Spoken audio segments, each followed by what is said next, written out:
En France, la gauche réussira-t-elle à se rassembler en vue de la bataille des législatives? En tout cas, un pas vient d'être franchi des discussions entre la France insoumise et le Parti socialiste, une rencontre jugée positive par les protagonistes pour qui il n'y a pas de point insurmontable. Les socialistes n'ont pas le choix, avec 1,7% des voix à la présidentielle, le parti est menacé de disparition. Chacun est respecté pleinement dans son identité. Et d'ailleurs, c'est bien pour ça que je vous dis que c'était une rencontre très positive, qui est une rencontre où nous avons pu discuter de manière sérieuse, où nous avons pu discuter de manière directe, où nous n'avons rien mis sous le tapis, mais où nous avons constaté ensemble, pendant ces près de 3 heures de réunion, que les points de convergence pour cheminer ensemble étaient là pour nous permettre d'avancer.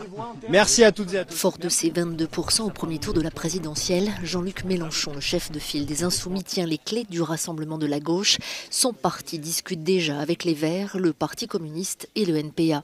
L'objectif est simple, former un groupe majoritaire à l'Assemblée nationale pour imposer une cohabitation au président réélu, Emmanuel Macron. Nous, en toute hypothèse, de toute façon, le 7 mai, nous aurons une convention législative dans laquelle nous allons présenter nos candidats investis. Donc pour ça, il faut que les choses aillent vite, quoi. C'est-à-dire que pour moi, bon, là on est mercredi, il faut qu'à la fin de la semaine, on y voit très clair, quoi.